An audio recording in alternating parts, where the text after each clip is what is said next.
Bine v-am găsit, doamnelor și domnilor, vă spune Părintele Cătălin Dumitrian din studioul teritorial Radio Trinitas din Sibiu. Suntem împreună la o nouă emisiune, Ortodoxia pe înțelesul tuturor. Avem astăzi un invitat pe care îl pot considera un prieten al nostru, al emisiunii noastre, pe fratele Alexandru Niță de la Mănăstirea Brâncovianu, Mănăstirea Sâmbăta de Sus, cu care am avut bucuria să dialogăm și cu alte ocazii.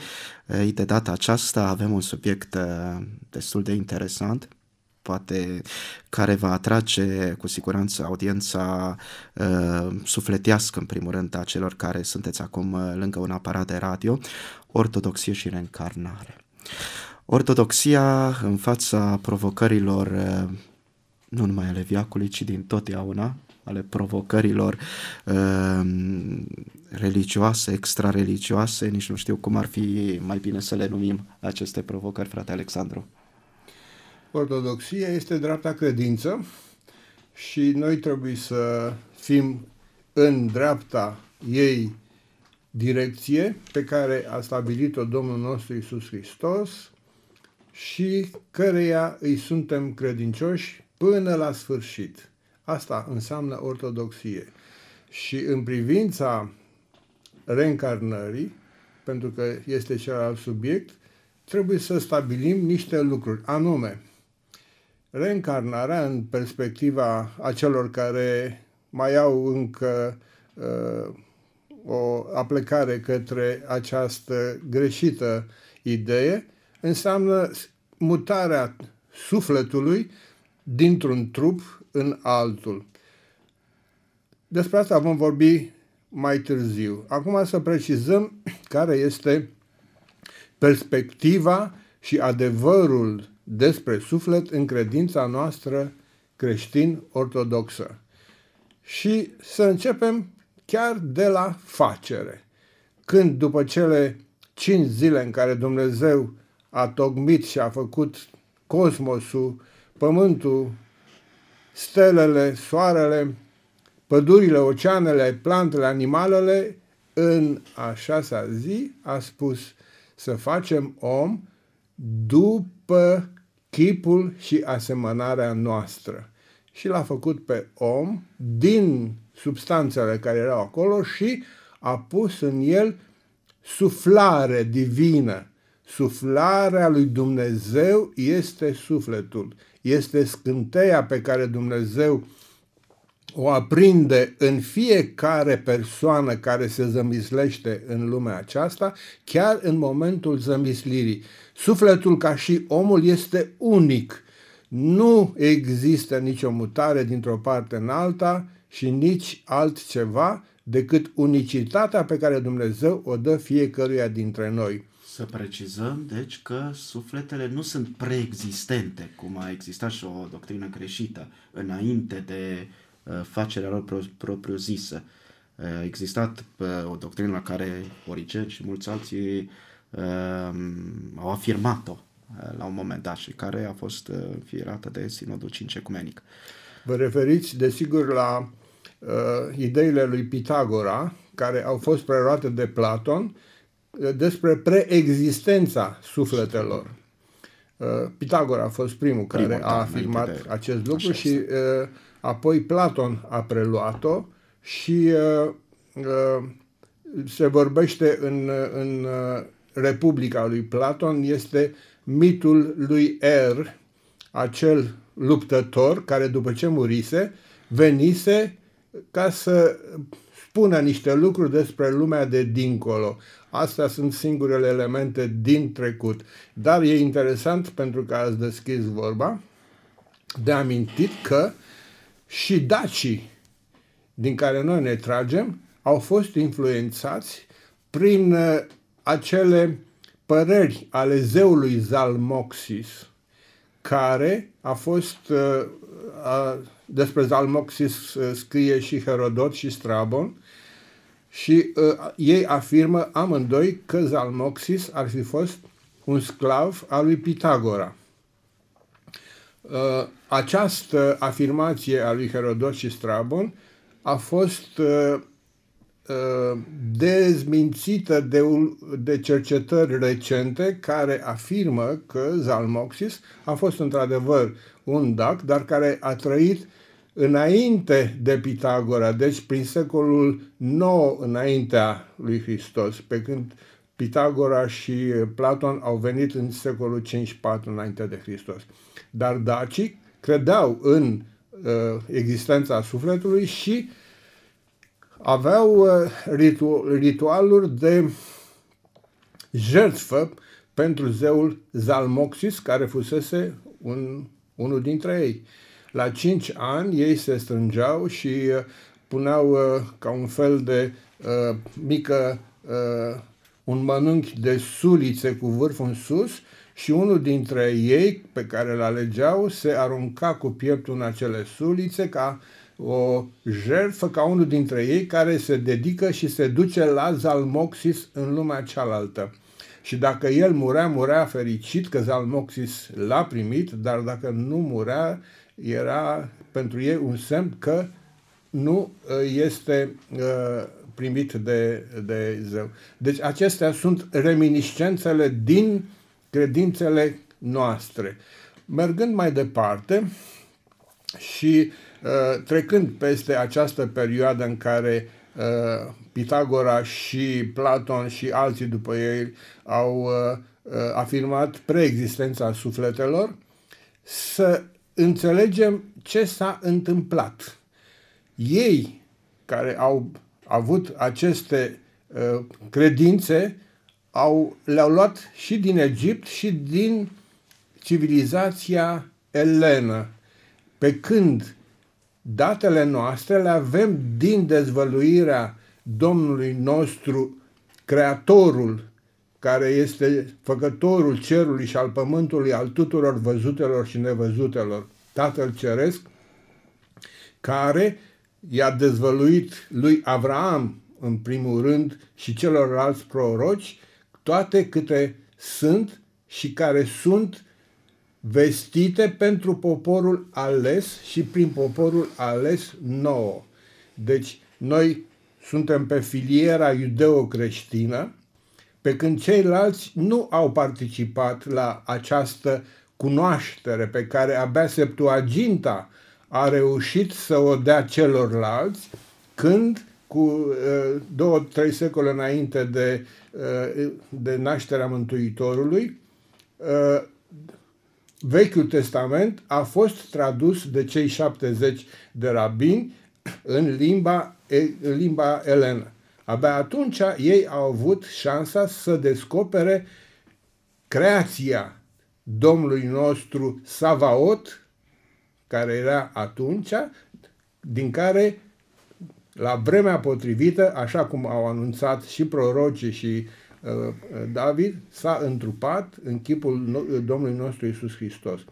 Deci ei nu aveau, pe când la noi pe această filieră am aflat că Dumnezeu a creat om după chip și asemănarea sa și a suflat în trupul acela pe care Dumnezeu l-a creat suflare dumnezeiască, vie, și de aici există această unicitate a sufletului. Exact. E un prim punct de vedere care trebuie bine întipărit în mintea noastră pentru a putea merge mai departe și a ajunge la cunoașterea reîncarnării, a mutării sufletului dintr-un corp în altul, însă e bine să ne reîntoarcem puțin din nou, în paralel cu creștinismul și în timpul acesta în care revelația se adresează poporului evreu, ce se întâmplă în spiritualitățile orientale. Mergem undeva în secolul 6, nașterea lui Buddha este un eveniment. Este un eveniment, dar înainte de a ajunge acolo, să arătăm cum sufletul a fost prezent în Vechiul Testament, unde se vorbește despre suflet. În Psalmii lui David, în ceaslovul pe care toți călugării îl folosesc. Deci ne referim tot la punctul de vedere ortodox, să spunem. Sigur că da. Sigur Vă ascultăm. Da. Deci iată, în Psalmul 24 din ceasul al 3-lea, spune David: către tine, Doamne, am ridicat sufletul meu, Dumnezeul meu, spre tine am nădăjduit, să nu fiu rușinat în veac, nici să râdă de mine vrăjmașii mei. Deci, către tine, Doamne, am ridicat sufletul meu, Dumnezeul meu, spre tine am nădăjduit. Iată cum este prezent sufletul ca noțiune și ca esență a existenței noastre în psalmul lui David. Obednița, psalmul 102, care se rostește la toate mănăstirile, începe așa: binecuvintează sufletul al meu pe Domnul și toate cele din lăuntrul meu, numele cel sfânt al lui. Și al doua: binecuvintează sufletul al meu pe Domnul și nu uita toate binefacerile lui. Deci aici vedem și prezența sufletului și rolul pe care îl are. Sufletul care binecuvintează pe Domnul și toate cele din lăuntrul meu. Deci sufletul este esența ființei umane, este acea concentrare dumnezeiască din care trupul se dezvoltă și apoi ființa umană crește pe calea mântuirii, până când sufletul ajunge, după desprinderea de trup, să se întoarcă la Tatăl Ceresc, la Creatorul și la suflarea inițială. Și mergem mai departe și avem Psalmul 85 din ceasul al 9-lea. Pleacă, Doamne, urechea ta și mă auzi, că sărac și necăjit sunt eu. Păzește sufletul meu, căci cuvios sunt. Mântuiește, Dumnezeul meu, pe robul tău și pe cel ce nădăjduiește în tine. Deci, iată, aici vedem cum îl rugăm pe Dumnezeu să păzească sufletul nostru. Sufletul nostru este scânteie divină, este veșnic, dar trebuie păzit prin ajutorul lui Dumnezeu de contaminările care sunt pretutindeni în jurul nostru. Și una dintre aceste contaminări este tocmai această transmigrație, această mișcare a sufletului dintr-un loc în altul sau dintr-un trup în altul, care este falsă. De ce este falsă?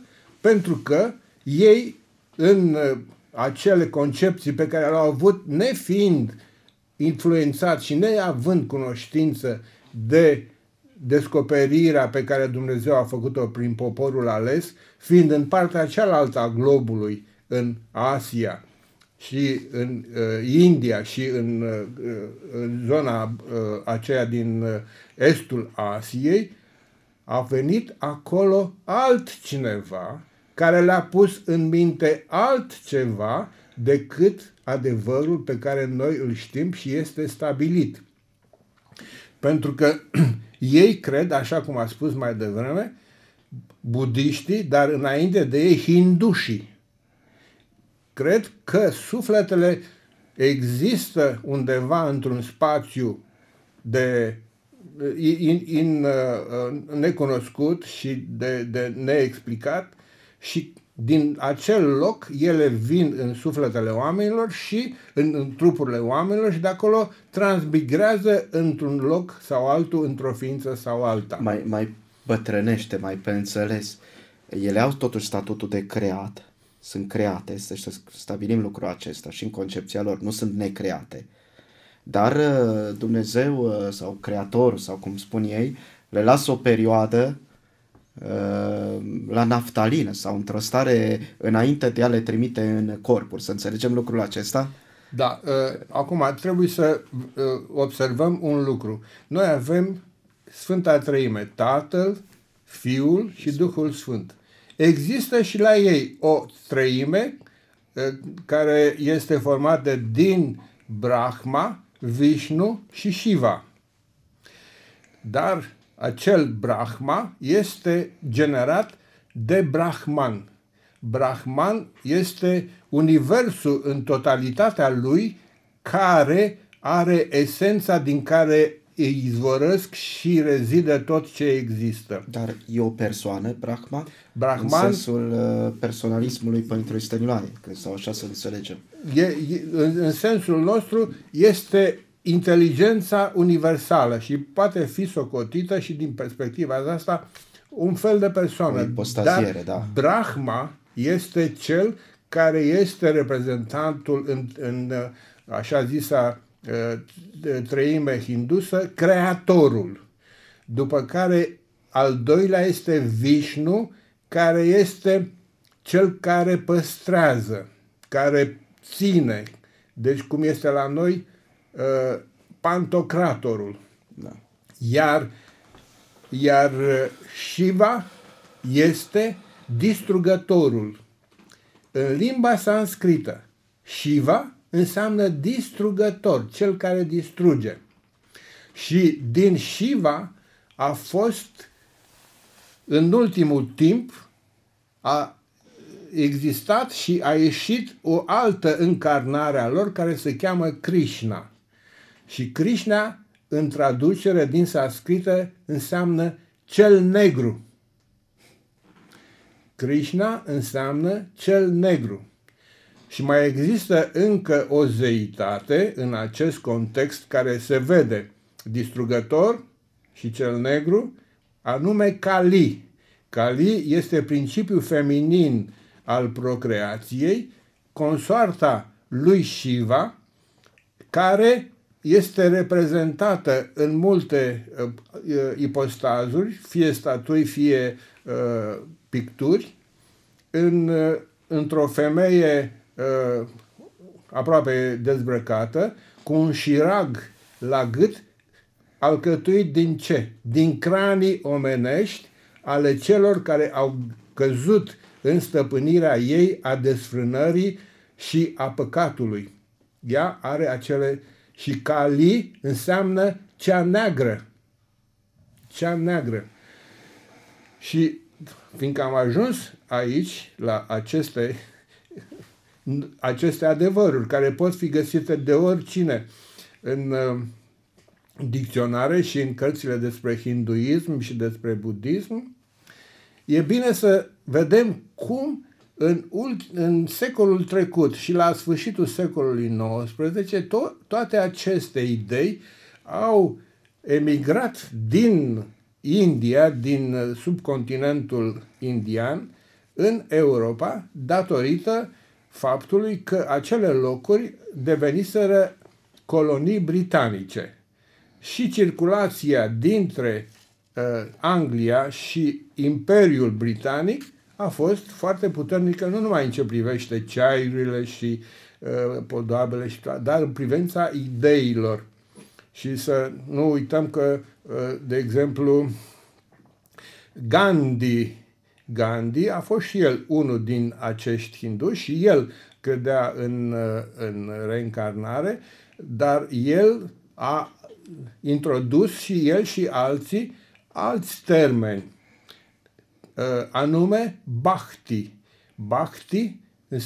Bhakti yoga înseamnă iubire, dar o iubire de asta nu cum este iubirea noastră de Dumnezeu, care vine din porunca Lui. Este cu totul altceva. Ei au mai multe ramuri actuale cu care au penetrat lumea de apus.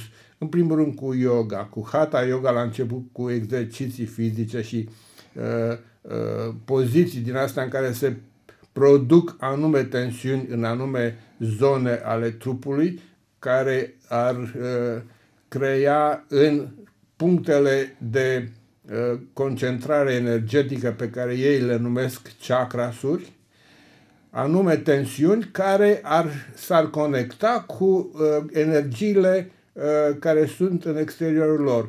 Și ei au un număr de 7 chakrasuri, pornind de la baza coloanei vertebrale care este Muladhara, după aceea la o palmă sub ombilic este Manipura și înainte de Manipura este Svadhisthana, Manipura, deci astea sunt primele trei în limba sanscrită. Și Primul dintre ele activează lăcomia de bani. Al doilea, Svadhisthana, activează dorința sexuală. Al treilea, Manipura, activează setea de putere și de război și de luptă. Cele mai mari păcate care domină lumea actuală. Banii, plăcerea și puterea. Apoi, în dreptul inimii, după concepțiile lor, este Anahata. Anahata este un centru al iubirii. După aceea, la baza gâtului este o altă chakră, care este Vishuddha, după principiul lor al sfințeniei.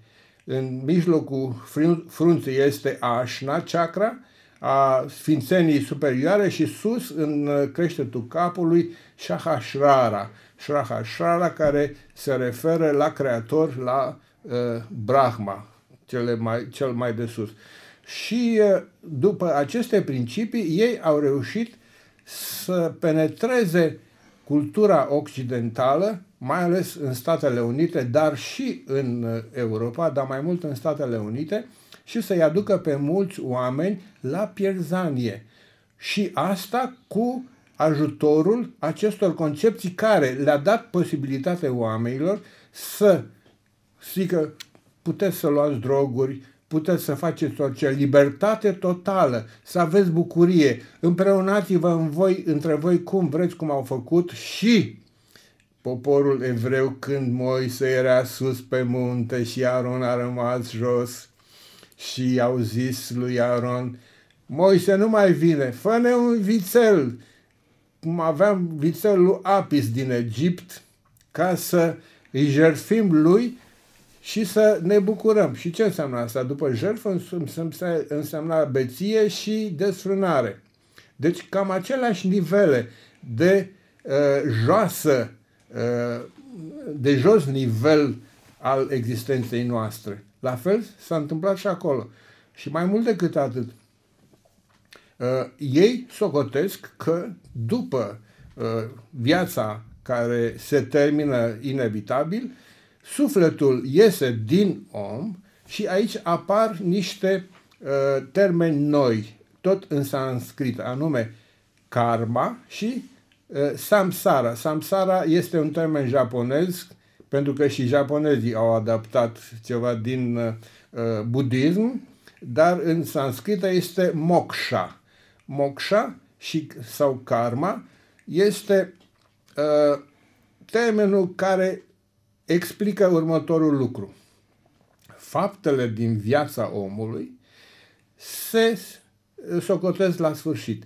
Dacă au fost fapte bune, dacă au fost fapte rele, se face un bilanț, o balanță. Și în funcție de rezultat, sufletul este și se reîncarnează în altceva în funcție de rezultatul acestei balanțe, în funcție de karma respectivă.